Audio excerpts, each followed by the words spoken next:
Right, we're back. Is anybody in here? 18. Yeah, we have got some people here. Right, okay. So, yeah, so internet went down. We had hedged on the DAX, just got hedged. So yeah, for those of you who don't know, we had massive torrential thunderstorms in the south of England yesterday. So like rain like you wouldn't believe, flooding everywhere. Typically this happens when we get massive rain. The internet is dicey the next day. I think it's just something to do with basically 10 billion tons of water going into all of the underground pipes, and the internet just gets fried basically. So yeah, if I disappear again, I disappear again. Nothing I can do, but we'll see. We're back for the moment though. So yeah, my terminal froze up then. And then I looked over there and that terminal was frozen. And these are two different MT4s, two different accounts. So I was like, yeah, anyway. So yeah, I'm back. Afternoon, morning even. So yeah, upsides, obviously, I would be looking at yesterday's highs, as I was saying. So coming up to here. Downside, there's absolutely loads of room to the downside. So we could go absolutely anywhere. But ADR and this level here is what I'll be watching on the DAX for downside today. So run down into here. That accumulation and these highs here would make a good support. So that would be ADR basically to the downside today, which looks like is where we are headed. So I will just hold this today and just see where we go. I did a bit of back testing over the weekend. Didn't manage to get an awful lot of back testing done, unfortunately.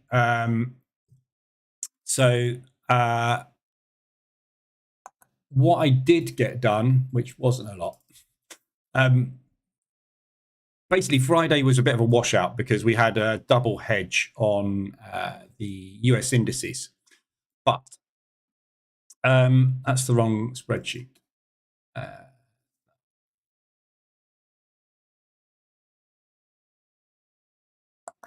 I ran a back test on the DAX over 3 years. This is just on one set file. Okay, so this is on an outlier set file. So I just wanted to get an idea for how these breaks are happening with the hedging. And just to get a clearer understanding of what happens on a day-by-day basis, basically. So as you can see here, I've done some analysis on it. I've basically figured out whether or not we hit ADR on that day, whether we got hedged on that day, whether there was an aggressive drawdown control attempt on that day. If so, was it successful, etc., etc. And basically just pulled out some statistics. So this is 934 days. So it's 3 years, basically, around about that on the DAX. What I was interested in is how many of those days actually are just straight in, straight out make money. And it's 32%. So it's interesting, these statistics. Look, roughly a third of the time, you're going to get a clean break and just make money with a 2-hour return. This is. Third of the time, you're going to get hedged and you're not going to get to a bigger target, and it's just going to hedge you and you're going to sit there and you're going to make a loss. Third of the time, it's going to hedge you. You're going to get to a big target and then it's going to do an aggressive drawdown attempt. Yeah. So the statistics are a third, a third, and a third. So a third of the time, the market will just break and go. A third of the time, it will hedge you. And a third of the time, you will get a hedge and a break after the hedge, which means you can do an aggressive exit attempt. So there is absolutely no edge in just taking a clean break only, because there's only a third of the time going for a 2R. That's not a profitable strategy, is it? Yeah, you've got to be around about 50% of the time. You've got to be getting a clean break, and that would be profitable, but it's not. Yeah, so we've got to do either aggressive drawdown control with these hedges, not aggressive drawdown control, aggressive exits with the hedges. Or we've got to find a way to deal with the losses when they come in. So some of these losses, as you can see here, are absolutely huge. 25 grand. Yeah. So I went through the results basically just looking for these big losses. And I wanted to see how often they occur. There's one there for 20 grand. There's one there for 15. There's one there for 12. There's one there for 30. Yeah. These days are the days we had on Friday. Yeah. These are 150, 175, 200 ADR days. Yeah. So if we look at this one on the 9th of November. Where's my screenshots? In a different place. So bear with me a sec. Let me just find them. Wrong button.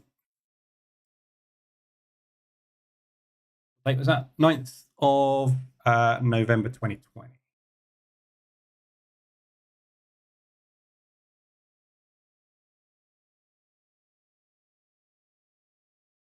Oh my God, how am I going to find that?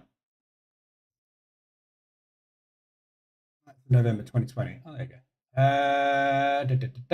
27th, 19th, 9th, 10th, 9th.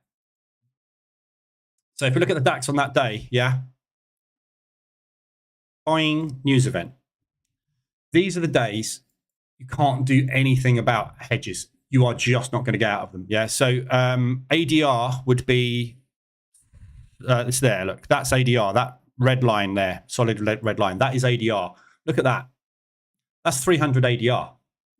You can't do anything. If you're hedged, you are going to make a big loss. Yeah. So I've been right. I need to do a lot more analysis on this. But as I said last week, the whole purpose of me building this EA was to look for a way to completely auto trade as much as possible on the indices. And there was always going to be an Achilles heel in it, and that is it.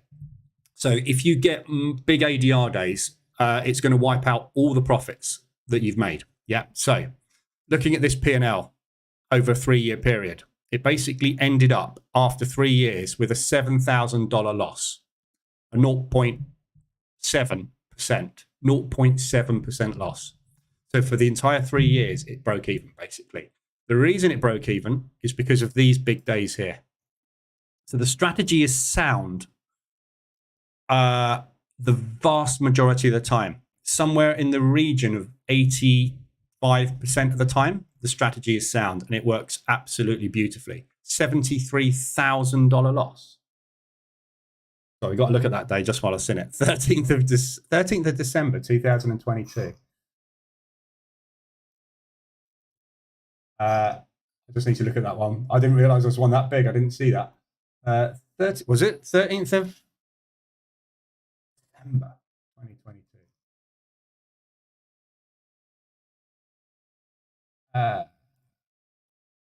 23rd, 9th, 13th.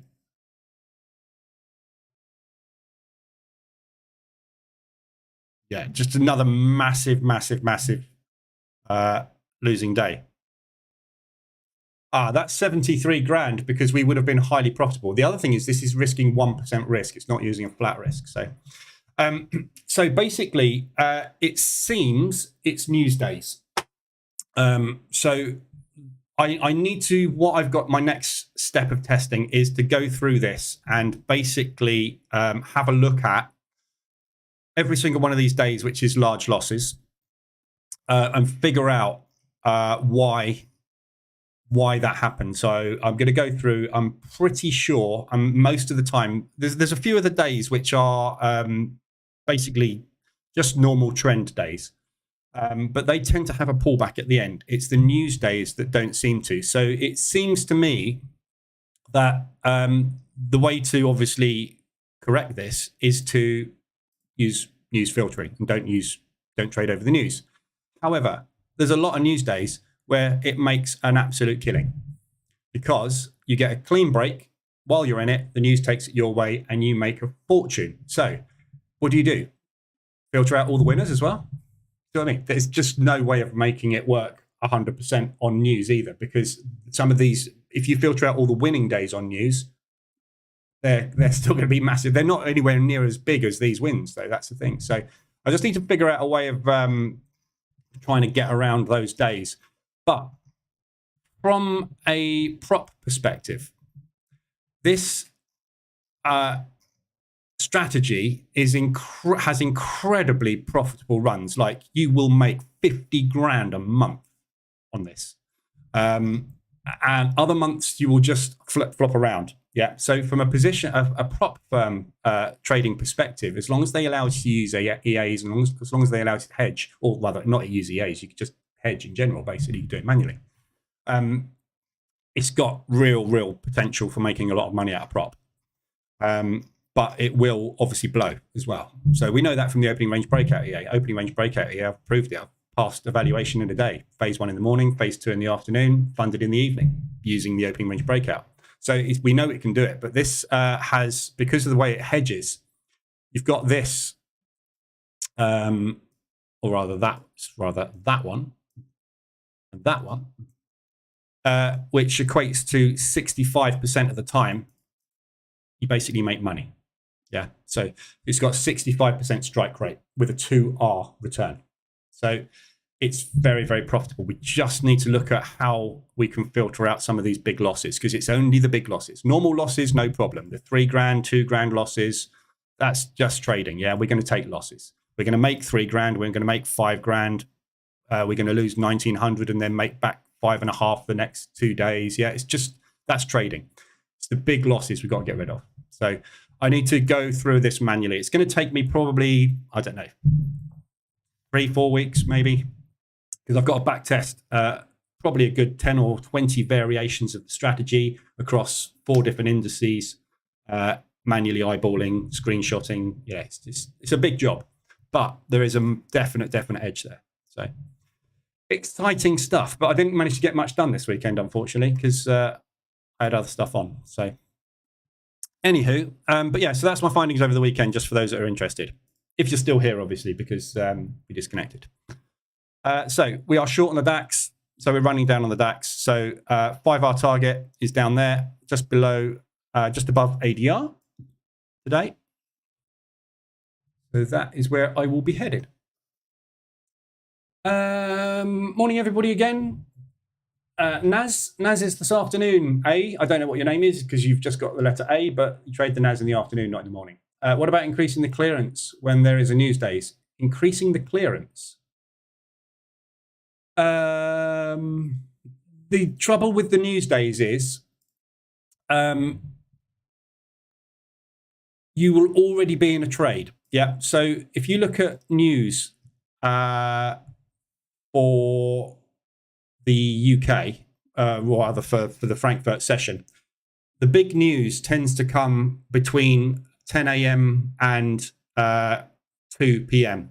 So in the UK, when we get our big news events, so let's look at last week, yeah?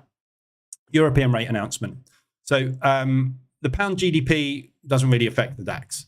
So the euro, 1:15 p.m., that's when the rates came out. Press conference at 1:45. Lagarde speaking, 10:45. Yeah, so anything that affects the euro basically is the main thing that affects the DAX. We've also got US news, which affects it. So if there's a very big US news event, that will also affect it as well, because all the indices move together. So 1:30 p.m. core CPI. Yeah, 1:30 p.m. core CPI. Sorry, PPI. Look at this week. We look at the main news events this week. We got 12 o'clock monetary policy and the rates for the pound. That will affect the euro as well. 1:30 unemployment claims. So the problem is you're taking a trade at 8 a.m. We're closing it out at 2:25 p.m. just before the open of New York. Yeah. So all of the news events that happen, you will already be in a trade. So if you just increase that, it's not going to help you, because you will at some point have got into a trade before the news event comes out. It's the actual news event that takes it beyond ADR. So what I think you kind of need to do is, when you are in a hedge, so it's kind of the logic I think needs to be, and this is what I need to investigate.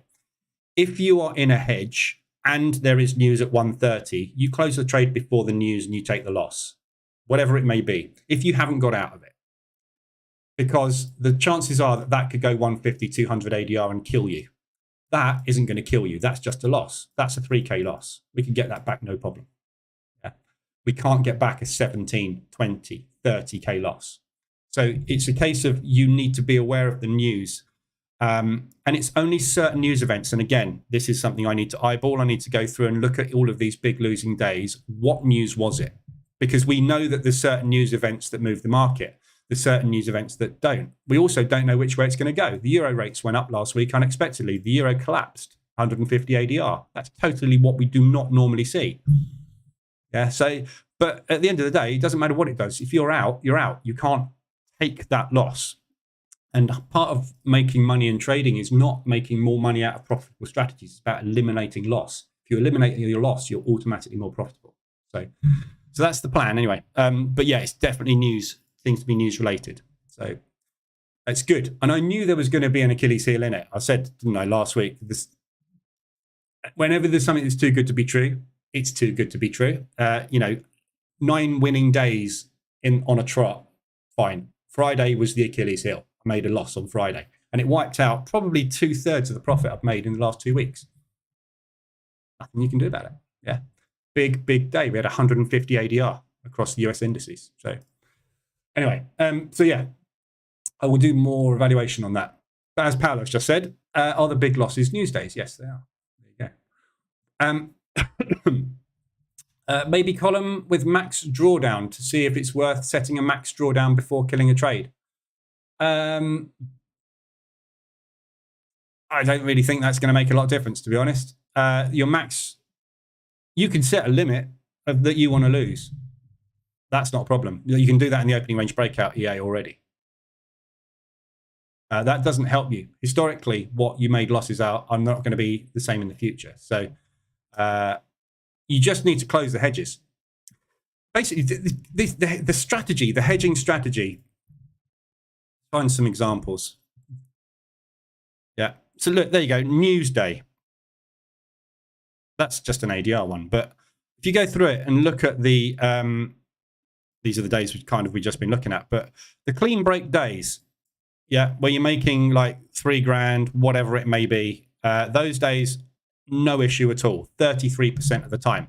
Then you've got these days, right, which is ADR. So this is ADR. So I can't measure this, right? But from that is 100% of ADR. So that's got to be 300 ADR, 25 grand. There's nothing you can do about it. So what you do is before that news, right, you would have been out of, you wouldn't have been out of this short. You'd still be in that short because you got out the short on the news. But what you would do is here, you would be hedged in and you would be locked in at something like a 3K loss. Take that 3K loss before that news event happens. You would not have had a 25 grand loss. So all of a sudden, remember that spreadsheet I just showed you? It was minus 7K. Yeah. Now all of a sudden, it's not minus 7K anymore, is it? It's in profit by a good few grand. Yeah. Just by eliminating this one day because we knew there was a big news event coming. So yeah. If you set a maximum loss, you're basically hedging sets a maximum loss, doesn't it? By hedging, you are locking in a guaranteed loss. Where these big losses are coming is where we're taking off one of those positions and the market's collapsing against us. So, and interestingly, if you look at the results here, so I've got a column in here for aggressive hedge exit. If you go down and look at this, these are the top results basically from the system parameter permutation test. If you go down, all of those are an aggressive hedge exit. This one here is saying do not use an aggressive hedge exit. So this one would never have taken those losses. Yeah, because it's not doing the aggressive hedge exit. It's just staying in the trade. It will lose more money, but it won't lose double the money because it doesn't take that second trade to try and get out. That one only made 40 grand profit, but only took 20 grand in drawdown. So the drawdown was 50% less by not taking an aggressive. So again, there's another test I need to do there. And there's a lot of these. Look, that one didn't use aggressive exit. That one didn't use aggressive exit. None of those used aggressive exit. They're all still highly profitable. Yeah, 1.8 R over the year. So the strategy is getting on close for doubling the account, but it won't be taking the massive losses. So testing. Lots more to do. DAX has pulled back.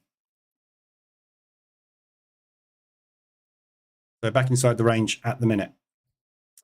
Right. So let's have a look at FX and see what we're doing today. We just catch up on the charts. Is there a max loss limit? No. But there could be. Again, that's something else I can put in there and test. But what do you want it to be? Yeah. Might be worth investigating. What about not doing aggressive drawdown control during news days? Yep, you could do that. You're going to need to manually control that. I would never ever implement a news filter onto any of my EAs ever. So before anybody asks that one, that's not happening. Because you, what is a big news day? What news causes big spikes? The answer is any, absolutely any. Yeah. And it doesn't have to be a scheduled news event. Putin could say, screw you, Poland, I'm going to nuke you. Yeah, that's not scheduled. You are going to take a big loss that day. So there's no way you can use a news filter, because a news filter, you have to decide what news to filter out. Do you filter out PPI, CPI, interest rates only, inflation only? What about retail sales? What about GDP? What about X, Y, and Z? What is big news? Yeah, we've had PPI figures come out and the market hasn't batted an eyelid. We've had PPI figures come out and put in 300 ADRs. So what do? Filter out all PPI? Yeah, think about it. So basically, you're not trading this week. Is that what you're saying? I'm not saying anybody's saying it, but you know, that's the reality, isn't it? We don't trade this week because there's a news event every single day of the week that is going to be potentially a cataclysmic 300 plus ADR day. So we just won't pay the mortgage this month. You can't do that. But what you can do is eyeball what's happened this morning, and before that, decide to close out that trade, depending on what's happened for the morning. You're going to make a different decision, aren't you, every day based on this? Yeah. And especially in the afternoons. So when we get afternoon news, so when you got 3 o'clock, you got existing home sales. I mean, that's not going to do anything. But 2:45, we got flash manufacturing PMI on Friday. So if the DAX has made me 3K in the morning, and I open up all 3 of these in the New York session, so I trade the S&P, the NASDAQ, and the Dow in the afternoon. If the S&P does a clean break and makes me 3K, and the NAS is too big and it doesn't take any trades on the NAS, and the Dow gets hedged, what do? So the Dow's locked in minus 3K. I've made 6K this morning. My decision at 2:45 on this particular Friday is going to be based on that and how the week's gone. It's not going to be based on that news, because that could cause a 200-300 ADR day. It could also do absolutely nothing. So you're going to need to make decisions. Yeah, there's no way of fully automating this because there's too many variables. So we'll see. But yeah, so that's my week. Testing. I love testing because I find lots of exciting things, and then I think this is going to take literally a day to go through one set of testing. Anyway, it's all good fun. Making money. Who said it was easy? Right. ADRs. So there's nothing today on ADR. Totally flat. ADRs. Weekly, obviously it's Monday. We haven't got any. Monthly, none. So we are now on the 18th of September.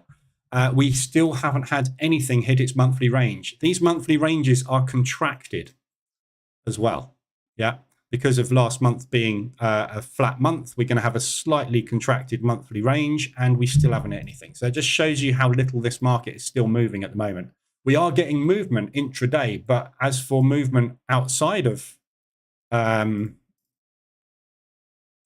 ranges, yeah, we you know, you can see we haven't gone anywhere since August. We still haven't gone anywhere. We're in September, 3 weeks in. We still haven't gone anywhere. We're still contracted in ranges. So there's nothing to look at on the dailies, the weeklies. So far, price action today seems a little constricted. The Asian session's obviously very, very quiet. We've got nothing happening much anywhere really at the moment. So London doesn't seem to have wanted to do anything yet. So we might well just get a sideways day today because we've got that yen holiday. I'm sure the US will kick off with something, but probably just intraday movement up and down. So just keep an eye on the ADR dashboards today. The ADR strategy, I have to say at the moment, the ADR strategy is absolute king. That is the one, that's the wrong VPS. Yeah, the ADR strategy is the one that is absolutely killing it this month. And as you would expect, because what we're seeing is range-bound activity, anything that's hitting ADR is either coming straight back that day or it's coming back within a couple of days. Yeah, so the ADR strategy at the moment is the absolute kill strategy for September, and it was for August as well. Made a lot of money in August. So I will boot up at some point, the VPS says.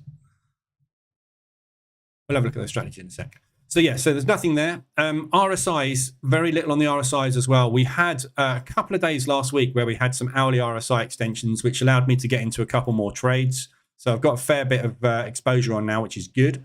But still not going very far at all. So we've only got a few RSIs to look at today. CAD Swiss is extended on the 4 hour. So that was extended. We looked at this one on Friday. No, was it Friday? Was that big push up? Thursday. We looked at this one on Thursday. So we got nicely extended above the 80 level. So this was all the way over there. Nice extension. Absolutely nowhere. So looking for a profit take on this move back down into the 24 somewhere. But there is a danger, obviously, just going sideways. DAX and all the other indices actually are looking to push higher at the moment. So the market's trying to rally a little bit. So that's extended. We've got the pound odd, which is extended. Again, same thing. Nice extension on Thursday. Haven't gone anywhere since. Looking for a pullback on that move there. The pound CAD, very nicely extended. That is still dropping. I've got one entry on that, which was from last Thursday, because that was an hourly RSI extension on Thursday down here. So there's the entry. Looking for a pushback up into propulsion. It's pushing down a little bit so far this morning. I think that's pound weakness by the looks of things.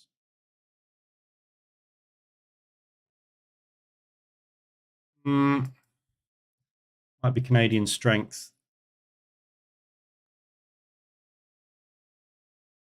Not really anything, is it? So yeah, so pound CAD nicely extended. That is still extended and embedded basically down below the 25 level. So again, this pound is really struggling at the moment, and obviously the Canadian dollar is rallying off of oil. So big drop on this pound, expecting some kind of profit take move to kick in on this at some point soon. So very nicely extended down there. We've got a nice, actually, we've broken that support, haven't we? No, not quite. So this support here, this area, is next stop, which is within ADR. So we've got a nice area down here, which has been tested multiple times. That's a previous resistance there, which has turned support. This will be our first retest of it since we got back down to there in June.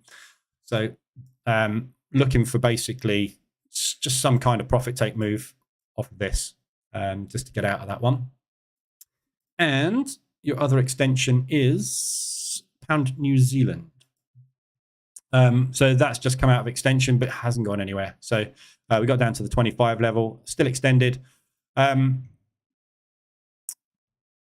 Obviously, this is a big trender. So we're looking for this to be a 72 bounce basically here. This pound at the moment is struggling. Bailey hasn't come out and said anything about what's going on with interest rates or anything at all for the last couple of weeks. So Wednesday, we've got our inflation figures coming out. They are expected to rise. If that happens, we should get a rally in the pound. If it comes out as anything more than 7.1, which would be fantastic, the pound's going to really pop, because that means that they're going to put those interest rates up twice, not once, which is going to rally the pound. So hoping that we get a higher than 7.1 on Wednesday, but we'll see. We've also got obviously the rates. So 5.5 is our forecast off of our 5.25. I very, very, very much doubt we will get anything higher than that. That should be what we get. But what will happen is Bailey will then say, when we get to this 5.5, if this inflation figure comes out as higher than 7.1, that will put pressure on us to go to 6. They don't want to do it, but he's likely to be a little bit more bullish if that comes out as a positive. So hoping for a green number on Wednesday. That should rally the pound. Something needs to rally the pound. He's certainly not doing it. So yeah. That's extended to the downside. That's it. Nothing else on RSIs either. We are still in still in August as far as I'm concerned. We're literally just stuck. We've had absolutely no movement, going sideways for ages. Then we have a quick leg down and then we go sideways. Just horrible at the minute. Horrible market. It's the horriblest market I've traded through, I think. Certainly since COVID, if not before. Just a horrible, horrible couple of months. On the other hand, though, opening range breakout, we're milking it. So switching strategies, nothing you can do. Got to get paid somehow. Be interesting to see which news events, CPI, job numbers, rates have the most effect. Yeah, I mean, what I'll be doing is looking up what they all are, basically. So when I go through the screenshots and find all these hideous days, it'll be a case of finding out what the news was. So don't forget, this is the DAX as well. Yeah. So the DAX, as you can see, this is the open. This is the New York Open at 2:30 UK time. A lot of these, obviously, because what the EA does is it automatically closes out before New York anyway. So New York news that comes out post New York Open doesn't affect us. It's the 1:30 p.m. New York news that is what kills the DAX. I haven't done any testing on the other US indices yet. So I've got to run all these tests on all the US indices as well. So I just need to get a proper test bed set for the DAX so I can go, right, these are the pitfalls. These are the potential ways to get out of these.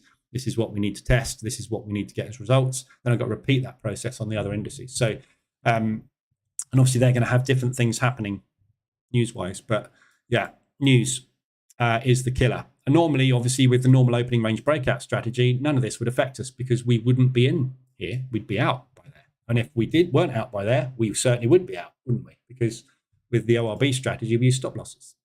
So, but yeah, so this, but this is a prime example. It's $5.5 grand day. Yeah, hedged. We went short. We went long. Yeah, long played out to 4R. We got out at 4R, pulled back. Thank you very much. Out for the day. And this is the other thing that I haven't tested yet. What if we don't get out at a loss recovery target? What if we say, don't bother with a loss recovery target? That would have been a 4R the other way. This would have been a 20K plus day, more than 20K, probably a 30K plus day. There's also other ways to benefit from this news, but I haven't tested any of that yet. So, but we'll see. More than one way to skin a cat, as they say. Look, there's another beautiful exit there. Hedge exit. So this test that I ran was testing 4R, not 5R, and then loss recovery after 4R. Again, I would need to run all these with a 5R recovery. There's all sorts of others. Nice 4 grand straight break. 3.5 grand hedge loss that day. But look at this. I mean, this is the thing with this strategy.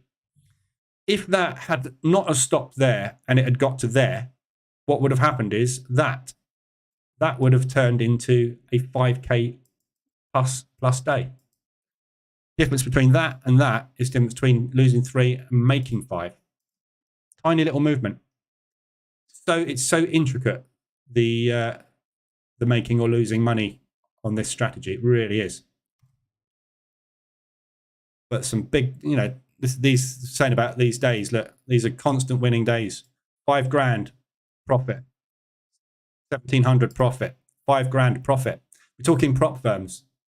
Past 3 days. 2,000 profit, 3 grand loss, 4 grand profit. So you're 3K up on a 5K target in stage 2. Lost 5K, target hit. Yeah, so that period there, evaluation phase 1 pass, evaluation phase 2 pass. Funded 5 grand day 1. These are 100 grand accounts. So I mean, for prop, this is just a license to print money. But so is the opening range breakout strategy. We know that, which is why it works so well. 9 grand, 9.5 grand in 2 days. In trade, 6 grand. What's that? 14 grand we're up to now, 3 days. 7 grand, 20K, done. Do you want to pull that out and pay your mortgage for the next quarter?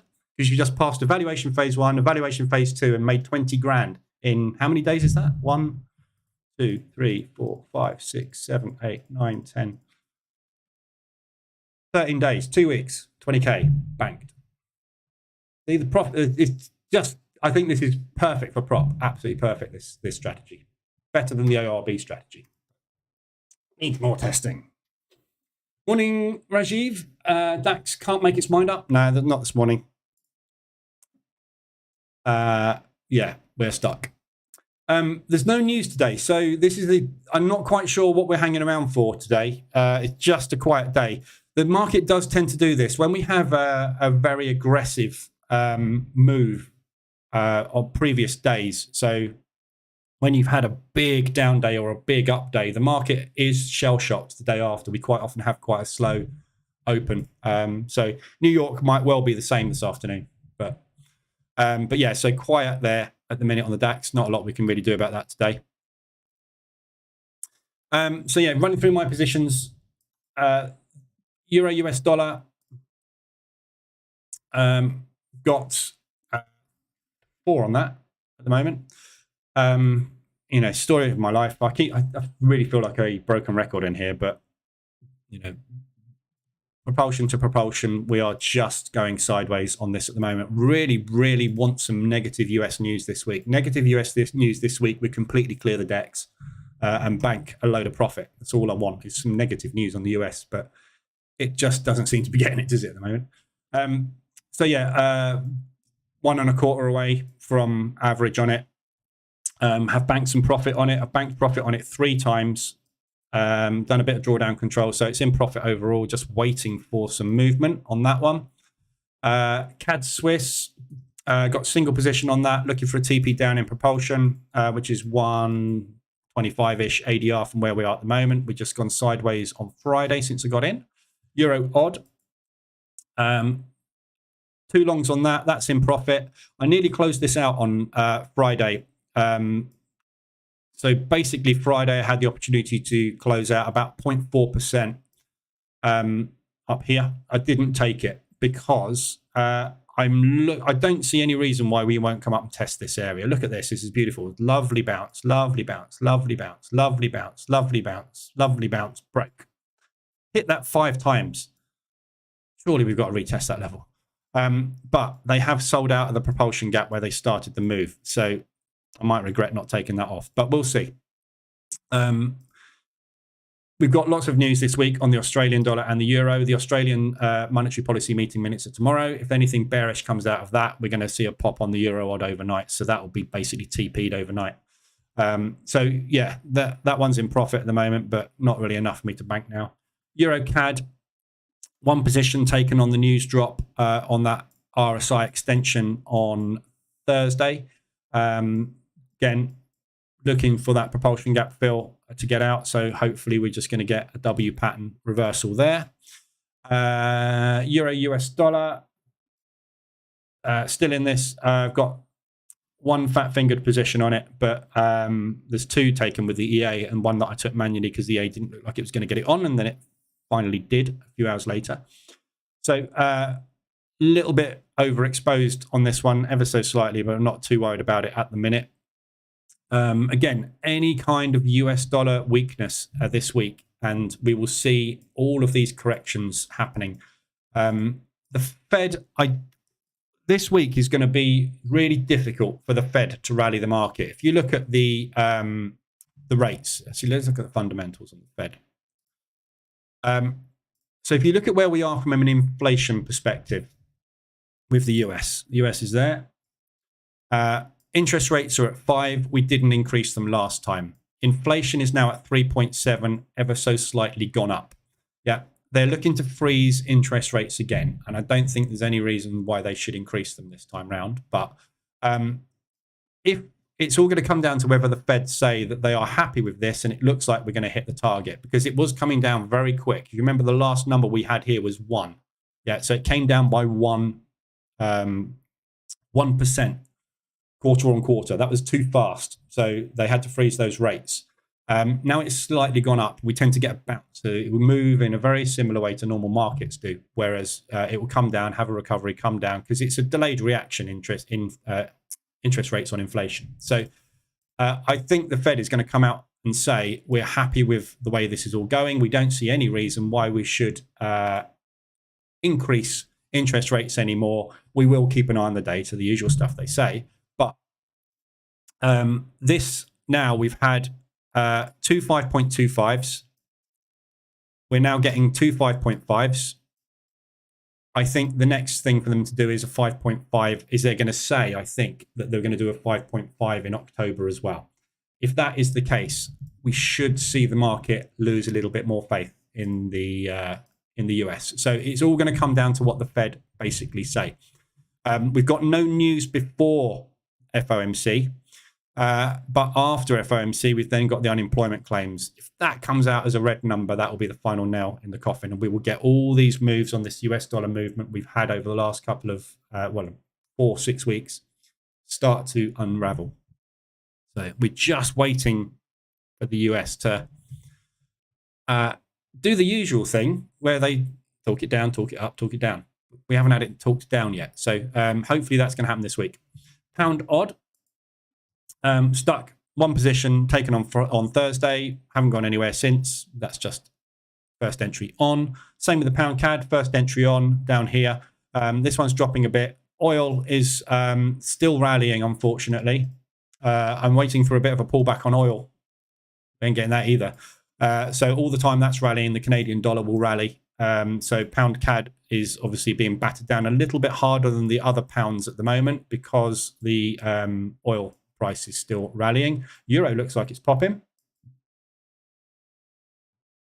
No, Swiss franc is popping. Bit of power coming into the Swiss franc this morning. So yeah, that's pound CAD. Pound US dollar. This is the trade that I've been in since the beginning of August. What can you do? The US dollar just went sideways. We had a little bit of weakness in the pound, and then we had a bit more strength in the US dollar, and then we had a bit more weakness in the pound at the same time. It's just been the most horrible long-term move that I've had for a long time, but it's not particularly painful because it hasn't really moved very far. So it's moved down. Since we got into that, we are now 562. So we are kind of about 7 ADR in 7 weeks. So it's in 7 weeks, it's moved 7 times its normal daily range. Just not. It's not going anywhere fast, but it's not coming back at all, is it? That's the trouble. So still waiting. We've got a lovely support level here that we're at. So just waiting for some US dollar news. I've been scaling out of this. It's definitely in a loss, this position. I don't know what by, probably about a couple of percent, and it's in drawdown. So there's nothing much I can do about that one at the minute. I'm just waiting. We will get a rally on this pound at some point. And when it does, if you look at it on the daily chart, you can see all we've had is news. That was the first pullback, really. So didn't get out on that one. But we've had news, nothing, news, nothing, news, nothing, news, recovery on the news, which doesn't help me because I was already in drawdown. News, nothing, news. That's literally all we're getting. We will get news, news, news at some point, but not right now. So this week, we should hopefully get some pullback on this. But yeah, just completely collapsing at the moment. US dollar CAD. That one's extended. This is one position on. No, sorry, 3 positions on, isn't it? Oh, yeah, this is the one I've been getting in and out of for ages as well. So this is kind of the inverse of the pound US dollar. So Canadian dollar, as long as oil continues to rally, that will come down. If we get that US dollar negative news, we'll be coming back down into this area here. So that's what I'm targeting, the top of this propulsion gap, which is about 2.5 ADR away. So that would be a nice pullback on that leg. And then obviously US dollar can do what it likes. I'm waiting for oil to have a bit of a wobble, which will obviously push this up. So what I'd like is oil to carry on rallying for a couple of days, US dollar to get its bad news in on Wednesday, and then oil can do what the hell it likes, because I'll be out. But yeah, so there's the positions. As I say, I'm just hovering in DD at the moment. Got way too much drawdown on this pound US dollar. I've got an aggressive drawdown control position on, which I haven't got out of yet. And I should be out of it by now. But we had the news, and I wanted to wait and see what the pullback was like on the news, and we got the pullback.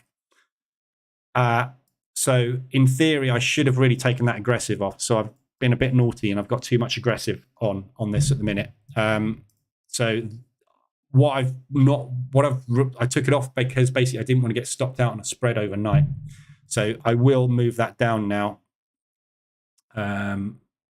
Below there, and I think I'm just going to have to take a hit on it. I'll put it at 2.5, which is going to be painful, but I've kind of resigned myself to the fact that if we don't get that US dollar moved, it's going to be a lost month anyway. So not a lot I can do about it this month. It's one of them months. CAD Swiss. So that's all I've got on. CAD Swiss, I'm short. So this is an RSI extension from last Thursday on the hourly. You're also extended on the 4-hour. So that's extension basically the same time. The 4-hour got extended pretty much the same time as the hourly did. Reversal alert obviously has already kicked in on this. So the reversal alert was there. And then we've basically just gone sideways, put another reversal alert into the long side. This morning, you've had a reversal alert short, literally just triggered. But look, I mean, that's a massive just gap down, isn't it? So ignore that one there. But there's your reversal alert short to the downside. We've taken out the highs there. Market's pushed down. So look for, if you haven't got in on this one, this is kind of a retest, but it's a bit quick. I prefer a retest to be more of a that. Yeah, so we'll be looking for that M pattern drop. But yeah, nice extended, just in the one at the moment. Swiss franc powering up down into there. So I'm not getting greedy on it, 125 ADR. See where we go. Pound odd. I've already done that one, haven't I? So yeah, it's basically pound odd is the inverse of the CAD Swiss. Pretty much. It's just the opposite. We're extended on the hourly last Thursday. You got extended on the 4-hourly last Thursday. So it's basically inverse of what we just looked at. We got the reversal alert. Hasn't gone anywhere. First entry. Looking for a move up. I'm looking basically at that as potentially being the next resistance. So I'm kind of targeting in between the propulsion gaps on this one. We will see. This DAX is going nowhere today. Look. Absolutely clueless today. Have you already gone through Aussie dollar, US dollar? No, but I'm in it still from August. Very much like the pound US dollar. I'm just in it. There's just been no exit. Look, so initial entry accumulated for a couple of weeks. We had a bit of a push down, price discovery, and then we accumulated since 16th of August. We're still in the accumulation. Can't do anything. I don't think I've ever, I said this morning, I don't think I've ever seen a market this quiet. Some of the trading is quiet. We know it's quiet, but this is just unbelievable. The contraction that we've seen this August is just not what I've seen before. It's just tight. The market's scared to death at the minute. They're just not interested in moving anywhere. I've never traded through a period of interest rate pumps like this. Yeah, so there's very few people I think that have traded through these conditions, where we've just had the entire world at the same time pumping interest rates to try and keep inflation down, because we've never really had. We have, I mean, you look at things like the financial crisis, the IT bubble popping. There's a few times where the entire world experiences the same thing. COVID is one of those things. I've never had to trade through anything like this before, because it's just unprecedented in my time, having the entire world hiking inflation by 1/4 to 0.5% every single month, on. So the market has basically got to get to a point where it goes, right, we need to stop doing what we've been doing. When? And there is no clear guidance from any central bank as to when they're going to do it. And every time they say they're going to do it, they come out and go, actually, data's changed. So, I think this summer we've had even less volume than normal because the market's just not interested at the minute. Banks, when they're looking for those sort of 8 to 12% returns for their clients, they are super, super, super risk averse. And when you're in a period where this could just go the opposite direction for as long as it's gone the same way that we've just had, go basically inverse of what we've just had, that could be 18 months. They're just not willing to put, I don't think, any money on the table until they know for sure, or a little bit more concrete, what's going on. So we will see. We'll see what's occurring.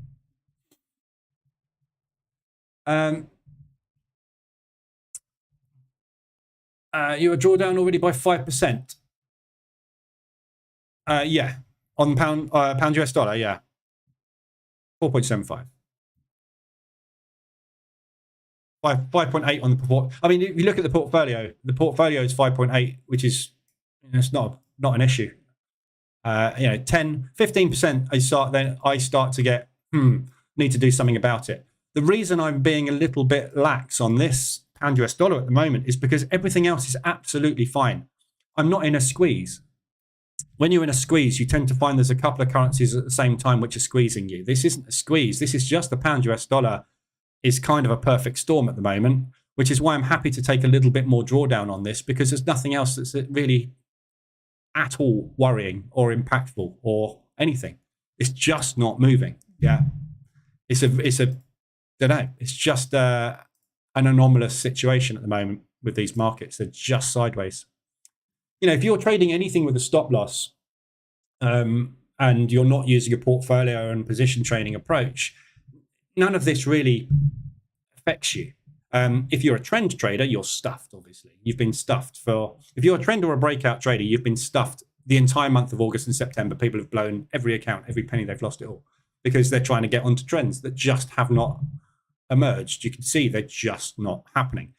The trend traders are sitting there wondering what the hell to do. The mean reversion traders have been laughing their heads off. Look at the mean reversion. Look, I was going to say, I forgot to look at it. But this is H4. It's only banked 2%. This is the hedging, 19%. And ADR reversals, 17%. So I've got a bit of drawdown on at the moment now on this CAD Swiss. But it's banked 17% this month because it's just been doing that, which is great. So mean reversion traders have been doing very, very well. The problem with position trading is we need decent movement to get out, because we're not getting in until the moves have started. So these things haven't been pushing far enough. Yeah. If it was doing that, we wouldn't have a problem. But what it's been doing is that our exits are up here. Just not quite been getting to the exits to get us out of the positions, which is why this month is like this month is. But not had it before, say sitting through this much accumulation. I'd say this market is scared to death at the minute of something, and I think it's going to explode as well. We're going to get an explosive move, and it's typically the US that kickstarts it. We all follow the US. So the US, when the US goes right, that's it. This is our plan. In 3 months' time, we're going to reduce interest rates. Everything will start to unravel, and we'll get back into normal market structure because there'll be more confidence in the market. And the same with the indices, yeah. We'll start to see some movement in the indices. Look at this. I can't remember a period of nearly a year where we've done that. It doesn't happen. Just not. This is not the norm. When you look at the S&P, normal S&P, that's the S&P. That's what the S&P does. That's our bear volatile market. Yeah, we were expecting, or some people were expecting, but we knew we were in it. And then we were like, oh, we're coming out. Are we? Aren't we? I don't know. What's that? Are we now back in full calm or not? Because if we are, we should be seeing bounces off the 24 and bounces off the 72. That's not a 72 bounce. That's a 72 bounce. Try again. Why can't we get any movement? Why are we not moving? It's just the market's just not got any legs at the moment. The DAX is just stalled, totally stalled out. So for the DAX, these highs here from back in January, we haven't gone anywhere. September, we haven't gone anywhere. Absolutely no faith. This has rocked everybody's faith in everything at the moment. So hopefully at some point we'll get back to normal world. But if this is the new norm, particularly there's going to be some strategy tweaking done, I think. In 2018, I'm sure I remember sometimes Pound New Zealand had 150 pip 4-hour bars. Yeah, 2018, the ADR on the Pound New Zealand was about 350 to 400. That was the typical ADR on Pound New Zealand. Current ADR on the Pound New Zealand is 137. Used to be 350 to 400. Pre-COVID. Post-COVID, 137. Think of it like a football that has had half the air taken out of it, sandwiched between two 10-ton weights. It's just squashed. Everything in this market is squashed, and it has been for the last few years. This last 2 months, while we've been talking about terminal interest rates, the market's been okay, right, well, let's just hang on. Let's just hang on. There's only so much time it can hang on before it's got to go. We've got to go one way or the other, guys. The banks are not giving the clues at the minute. Like I said, I've said it, for the last few weeks. Bailey hasn't spoken for a month. One scheduled press conference. That's it. Lagarde, one scheduled press conference. They're absolute radio silence. The Fed just not saying anything. No wonder the market's not going anywhere. There's absolutely no clues as to direction. Nothing we can do. This is it. In the times when this thing's moving normally and we're raking in 10, 15 plus a month, brilliant. This, as I say, this is going to be 2 months on the trot, and I'm going to be looking at somewhere around about 7 to 10% return if I'm lucky. Gotta take it and get on with it. Great to know that I've only started using position trading live in the months where you've never seen a market like this. Well, what can I say, AZ? Can't do anything with it, can you? From a mean reversion perspective, it's doing good. Yeah. So don't get me wrong. There's a lot of trades that I've been in and out of. As per normal. Look, there's one there. We need to look at an hourly chart, don't we? What's that going? So this is August. So this is since summer trading. So this is basically our summer trading period from those two blue lines there. That's August. Yeah, August and September. So I've had one trade there, straight in, straight out. Beautiful. No problem at all. Aussie dollar yen. No, one trade. Straight in, straight out. But this is the problem. The number of trades I've had over this last 6 week period are way down. Like, I'm not talking half, less than half the normal volume of trades, because the market has not got any extensions. It's been gradually just grinding up and down. It hasn't gone anywhere, has it? So the whole purpose of the way we trade as position traders is we wait for bank movement and reversal. The banks haven't moved. So if they don't move, we can't get in. Just can't do it. So yeah, there's one there. But look, no trades. This is 1, 2, 3, 4, 5. No trades in 5 weeks on a yen pair. You know, it's just nuts. One trade there. Straight in, straight out. Thank you very much. Done. Aussie, New Zealand. Aussie, US. In. Not been let out of it yet. Literally. In.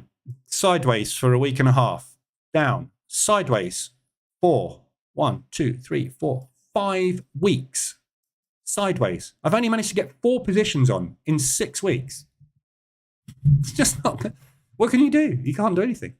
But I've milked it. Yeah. I mean, look at this. In, out, thank you. In, out, thank you. In, out, thank you.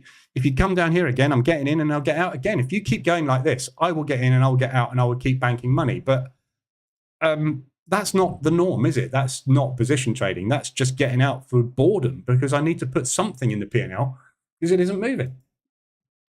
CAD Swiss, 1 trade. No trades there at all. CAD Yen, 1 trade. In, out. I think this is the problem. They've just all been singles and doubles. Look. In, out. In, out. 2 trades in 6 weeks. That one, look, that took forever to get out of, didn't it? That took 4 weeks to get out of that. You know, just crap at the minute. It'll change. It will change. It can't stay like this forever because the banks have got to make money as well. Don't forget. World things are going to change. The other thing is obviously BRICS. I don't know what's going to happen with that. How that's going to impact us as well. That's hanging over the US dollar's head because we're not trading China here. So we are trading all the Western currencies here. We've got the Japanese yen, obviously, in here, the Aussie and the New Zealand, but we haven't got the yuan in here. And if all the money is starting to go through the yuan and the ruble and the rupee and all that stuff, all the exotics we just do not trade, this market could contract. We don't know. We don't know what's going to happen, do we? So that's why you have to adapt. Yeah, see, we've had some decent movements. That's a pretty typical position trade, isn't it? 4 in, out, done. Done in a week. Absolutely normal. And then you got things like this where you have to zoom out to actually see it. It's that big a movement or that big a time without any movement. So meh, just meh at the moment. It's a bit like the DAX today. It's just meh. Just sideways. Must be the new norm until the Fed reverses policy. Yeah. We're waiting. This is what we're waiting on. The whole world is waiting on the Fed. The US is the world's currency. And until it decides it's done enough, we should then see everything start to happen. The only way you can make money as a trader is using any technique you like, but based around volatility. Yeah, we've got to have a volatile market that is moving up and down. At the minute, all of the central banks are holding everybody in place. So when that breaks with one, it will break with the others. We always have a knock on. The US always does it first. It happens to them first. They always instigate something that we all follow at some point. And, you know, the Fed this week on Wednesday, I suspect after all this good news that we've had, everything going the right direction, they will have much less pressure on interest rate rises and they should come out a lot more. Everything looks like it's getting good, which would indicate lower interest rates, which means probably more weakness starting to come in. So it could well be this week. But that also means that ADRs are going to go nuts. So you're going to see this thing lit up like a Christmas tree. We should record this bit And so I can replay this over the next 2 weeks. I'll go, I said that. Remember that Monday where the internet went off? Remember I said that we were going to be 225 ADRs and this thing? We've had this fully filled up completely. 100% red. That's what tends to happen after summer trading. So it's coming. Got to wait. Got to adapt the strategies. Yeah. You can't have this. I mean, this is why, like Max just said, got to adapt strategies as the market is always changing. This is why you have to out of sample test everything that you do. Yeah. So that test that I've just done on the DAX for 3 months, 3 years. So I've done a 3-year back test. When I looked at the results, so if we look at the results on that test, I can't remember which set file it was I used. It wasn't one of these, actually. It was a 1 to 4. So it was, yeah, it wasn't. Oh, no, it was one of these.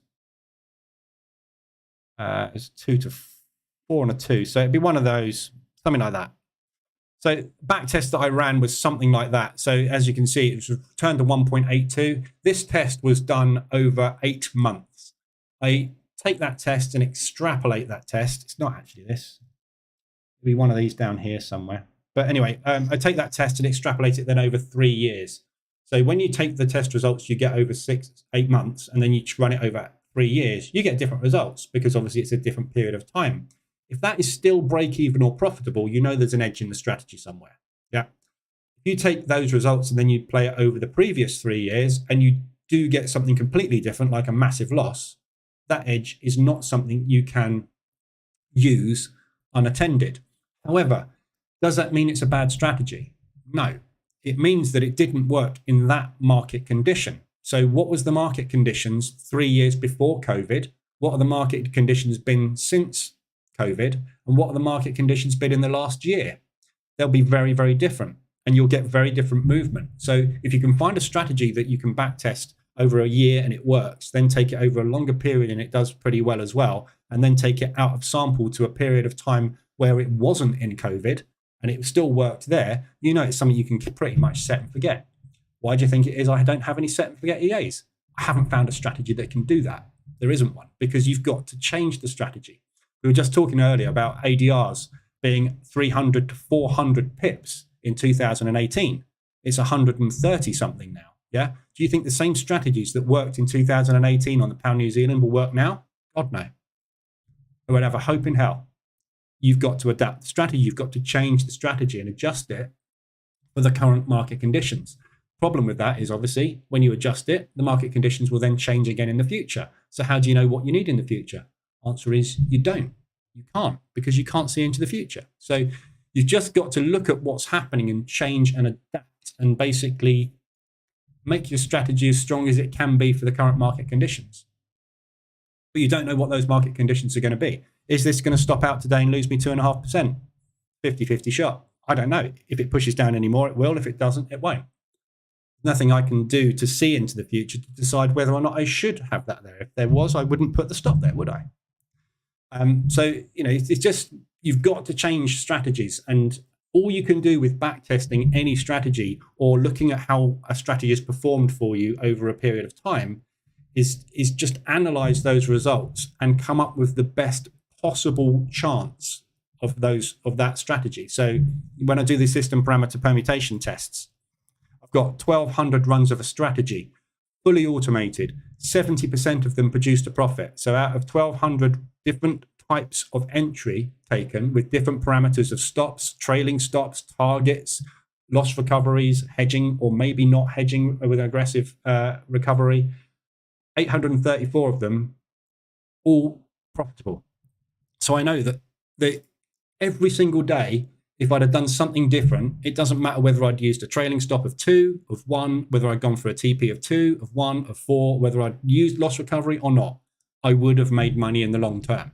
That's all you can do. And you need to pick one. But which of these is going to be best for the next 12 months? No one on the planet can tell you that. But if one of them doesn't work over 3 years ago, and I find another one that does work over 3 years ago, that's more robust than the other one. So in theory, what you need to do is do a full detailed test of every single one of these 1,200 runs. That will give you the best over the last 3 years. is that the best one to use moving forward? Don't want to burst any bubbles, but that's real world. That's what trading is. You're going to have crap months, crap weeks, great weeks, and no strategy is ever going to hold up because the market changes. These last 6 weeks, never seen it before. I've been trading 15 years. I haven't seen a market like this before. So what's going to happen next month? I haven't got a clue, but I can guarantee this thing pretty much, I'm not guarantee, but I would say with 90% certainty over the next 3 weeks, this thing will be lit up like a Christmas tree. Because as soon as those rates change, it's about to get stopped out on the pound US aggressive. So that's going to move my average miles away. So I'm still going to need to do aggressive on this, but when? I don't know. I've been trading ranges all day. Exasperating, but winning. Yeah. Yeah, but if you're trading ranges, you can't, it's very difficult not to win if you're trading ranges at the moment. But trade those ranges over the next 3 weeks, you will give all of it back and more because the market isn't going to range. It's going to trend. We just don't know which way and which one is going to go first. So, you know, this I've said it in it before, haven't I? There's 3 ways to get into the market. You can either be a breakout trader, you can be a trend trader, or you can be a mean reversion trader. Yeah. There's 3 strategy types. There is only 3. You either take a breakout of a level, you stay in that and you trend trade it, or you wait to get to that level and you revert it back. Those are the 3 ways you can trade. They all work differently in different market conditions. So the only way you can guarantee a trend trader is going to work, I won't put a middle finger up, I'll say that one is trend trading. The only way a trend trader will work is if he can predict into the future which of the markets is going to trend. You can't. The only way a mean reversion trader can guarantee his strategy is going to work is if he can pick things that are not going to trend over the next period of time and mean revert them. The only way a breakout trader can make money long term is to identify ranges and then predict into the future which of them is going to turn into a trend. He can't. You have to draw a line at the hard right edge and go, I haven't got a clue where this is going. Pick a strategy. Better still, use 2. Use a breakout strategy and a mean reversion strategy, because when your mean reversion strategy is failing, your breakout one is working. When your breakout one is failing, your mean reversion one is working, or you know what I'm saying. Use 2 strategies. One will work, one won't work. If you've got a 2 to 1 risk reward ratio with a stop loss on both of those strategies, you're guaranteed to make money. Not guaranteed, obviously, but I mean, you've got a higher probability, haven't you? So, would you mind looking at New Zealand dollar, US dollar? I've been stuck in a long trade for weeks.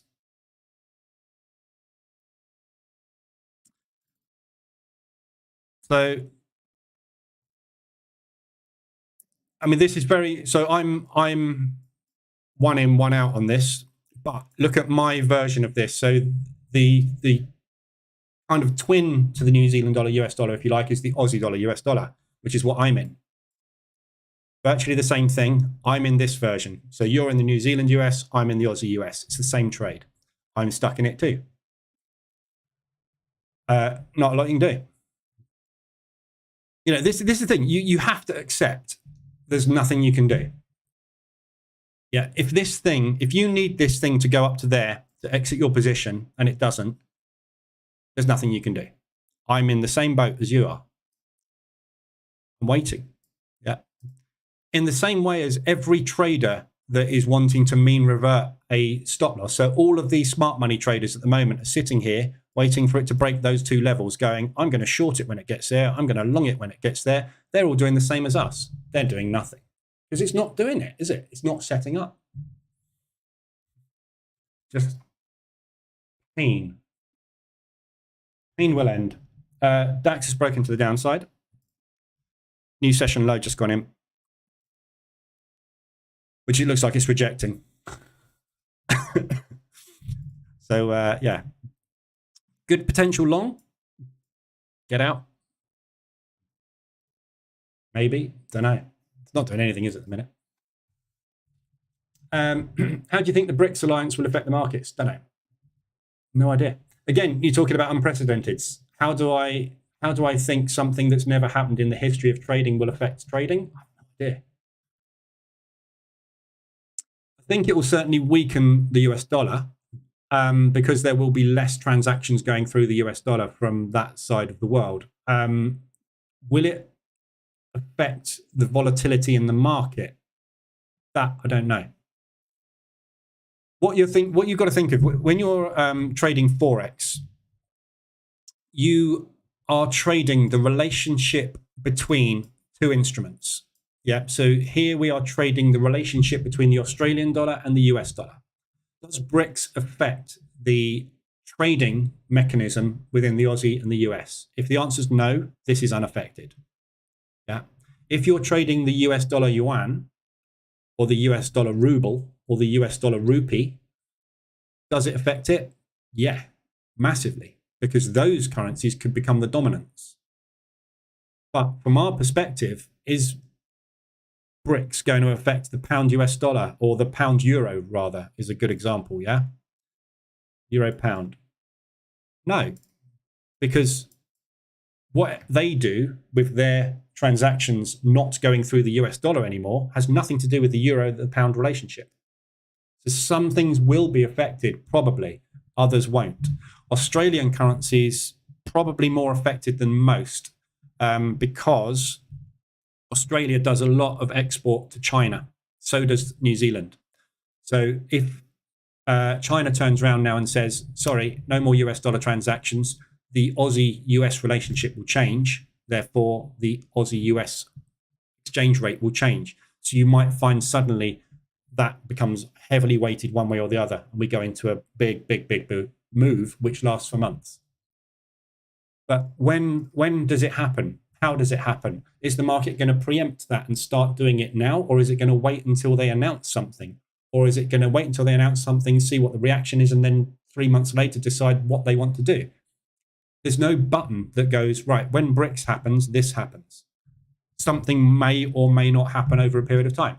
It's the same as news. When news comes out, non-farm payroll comes out on a Friday, yeah, is it going to move and trend for the next 3 days, or is it going to spike up, spike down, and come back to where it was? No one knows. It does both of those things. So what's going to happen with BRICS?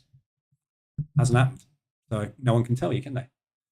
There's a lot of analysts which will predict stuff. A lot of analysts have predicted oil to be at $95 a barrel by summer. We're sitting at 90, and we're at the end of summer.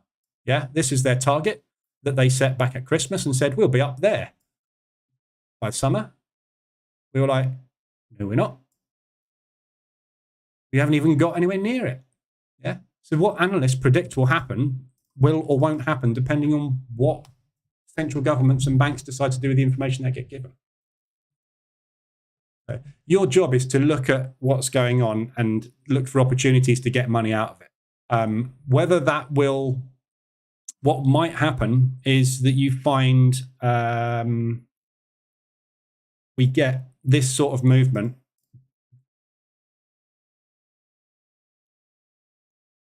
Yeah. We get that sort of movement that literally doesn't stop for 3 years. That might be what happens. I don't know. No one knows. You could have that sort of movement that happens for 3 years. Or we could just carry on as normal. Very difficult. I'll be just reading about it basically and, see what happens. But the history trade lines on GU look like King's Cross Station. Do they? I wouldn't know. I don't go to London that often, so I can't tell you. Franco, brick already in slow motion. India just paid in rupees for big oil purchase. Yeah. This is it. I mean, it is starting, but when you look at financial juice, it's not really entering this realm as a big news thing. I think it's something that is going to slowly trickle out in the same way as Russia starts to invade Ukraine. We all turn around and go, right, we're not going to buy your oil anymore. It's taken 18 months for that to impact the oil market. 18 months. And we are now in a position where we can all turn around pretty much as countries and go, no, don't need it anymore, not going to buy it from you anymore. So if rupees have just been used as a big transaction for oil by India, what impact and how long is that impact going to take to ripple out into the currencies that were used for oil transactions? US dollar, probably 18 months. And how will we see it? Don't forget, there's a lot of other stuff going on, within all these currencies and exchange rates to do with fundamentals in economies. So it's not the be all and end all BRICS, but I think it will have an impact. Just don't know what it will be. Student loan payments just starting up again. So you'll hear a large sucking sound from the US in a week. Disposable income gone. Disposable income's gone everywhere in the world at the moment. Flav, I've been studying the strategy and watching your videos the past 5 weeks, ready to start. Cool. Probably a good time to start. Well, I don't know. Who knows? Is it a good time? Is it a bad time? Okay. Being Australian, I only ever look to short the Australian dollar. But you say that now, you wouldn't have been having much fun if you'd have done that from November last year. Yeah. At the moment, yes, because fundamentals kind of, we just had some big orders just drop in the US indices, just sweat the corner of my eye there. We are breaking down on the DAX. But yeah, you look at it, yes, right now, but not against the yen and not against the New Zealand dollar. Not really against the US dollar either. This could go either way, couldn't it? So don't forget, no matter how weak you are in Australia, someone can always be weaker. Yeah. The Australian dollar isn't doing great at the moment. However, if they turn around on Wednesday and say, we're freezing the rates on the US dollar and we've looked at the data and actually what we think is by the end of this year, it's time to start reducing interest rates. That thing's going to be up here some point in the next 3 weeks. So it will change. This is why you've got to be on top of fundamentals, because they drive the market and they drive the market differently on each currency. If you've got an incredibly strong currency at the moment against the US dollar, that's going to move twice as far as the Australian dollar will. So what do you want to be trading? That one long. Don't want to be mean reverting it, which is where the buyer scorecard comes in. Gives us an idea of directional bias, but you know, there's very little directional bias at the minute. It isn't, because it's the wrong type of market. We're stuck. Opinion on the FTSE? I don't trade it, Andy. Can't help you on that one. Any possibility for gold dropping lower than 1922? Hang on a minute. Let me find out.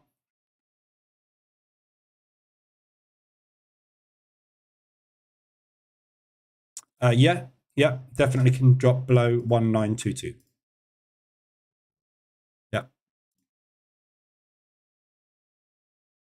Yeah, it can go below that. It can go up as well, but it can go below that. Sorry, I'm being serious.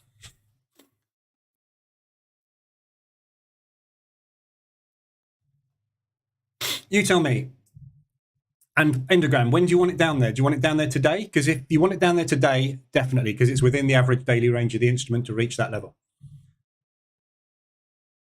If you want it down there in the next 5 minutes, 10 minutes, I can't tell you because there's no news today. Nothing's going to drive the US dollar because we haven't got any news.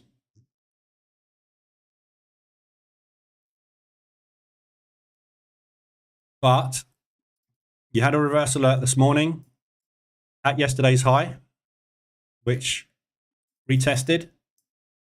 So you're looking at that as a potential support, which is 122-ish.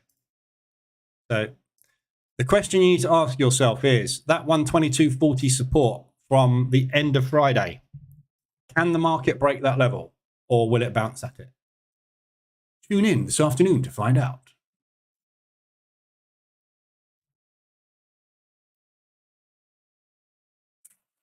Right, that's all I've got for you today. DAX is stuck. So plan on the DAX is to trade it down to, wrong chart. Trade it down to I mean, that's actually where I would look today, but that's just beyond ADR. So if we could get an ADR, I just can't see any way it's going to get down to ADR in the Frankfurt session, but let's say it does. I will be getting out somewhere around here and then watch for price action to push up. But at the moment, it looks like it's going to be a lost day. Well, yeah, lost session on the DAX. Obviously, we've got all the US indices this afternoon. So, but yeah, I will be doing more testing on this. So I'm thinking of doing some more testing as well on just the 5-minute open and just the pre-market. Because I want to test the difference between those two. At the moment, I'm just looking at taking that one if it's right. If not, take that one. What I'm seeing is 90% of the trades are taken pre-market. So I want to do some testing on the 5-minute ORBs only as well. So I've got a lot of testing to do. A lot. Grateful Buster, thanks. Actually waiting for a retracement so you could short. Yeah. Do it.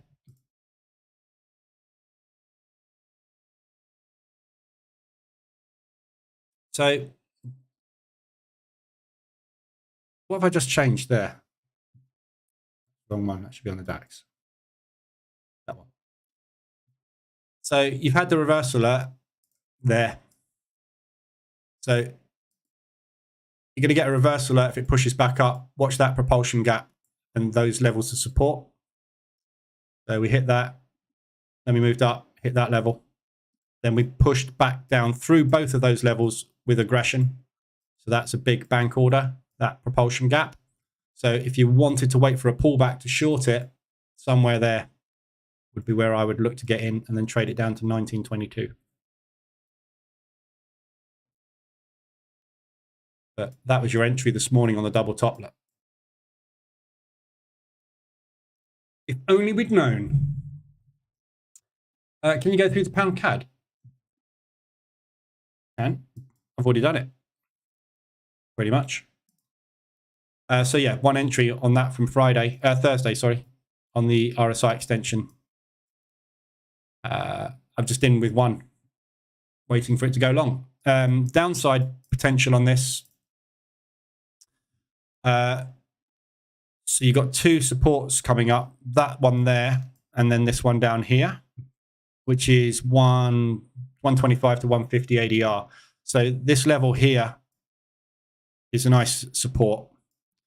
So if we can get down into there, potentially we'll get a bounce out of that. And then I'd look for it to push back up into this monthly low here. So that's where my TP is basically. So I'm looking for a pullback on this move that we had from last Thursday. Failing that, we'd be looking at 125 ADR for the next potential support. So it would be a scaling down to there and then out. By the time we get down to here, we will have had that entire move. In fact, this entire move here to profit take on. So the target will be pretty much the same. It's going to be this level. But we need some movement. My God, these indices today. Pushing back up on the DAX.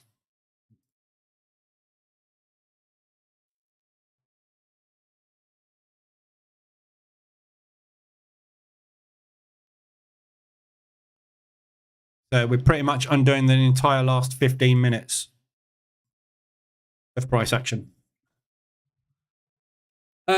It's so educational watching me trade. Cool. Versus the other weed smoking, rap music cursing YouTube traders. I haven't seen any of those, Franco. You'll have to send me some links. Who are the weed smoking, rap music cursing YouTube traders? There's only one I can think of. But yeah, I don't think you're allowed to smoke weed, are you, on YouTube live? I don't know. Certainly wouldn't promote it. But yeah. But just think, are those weed smoking, rap music cursing YouTube traders trying to make money out of YouTube ad revenue, selling you a product or a course, or trading for a living? There's a big difference. I suspect one of the former. Propulsion gaps held. It might be another leg. That's a very shallow pullback if it is, but this market is quite weak in the last hour, so we'll see. Right, I'll leave it there. Anything you need, I'll be in Telegram. We'll see how we get on with the DAX this morning. I'm not holding much hope for it today, to be honest, but we'll see where we get to this afternoon in the New York session. So I'm back at 2:20 this afternoon. Am I talking about Tillionaire? No, never heard of Tillionaire. I've got to look him up now. You've said that. Is that on YouTube?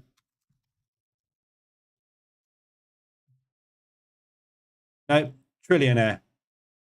Is there someone called Tillionaire? Trillionaire?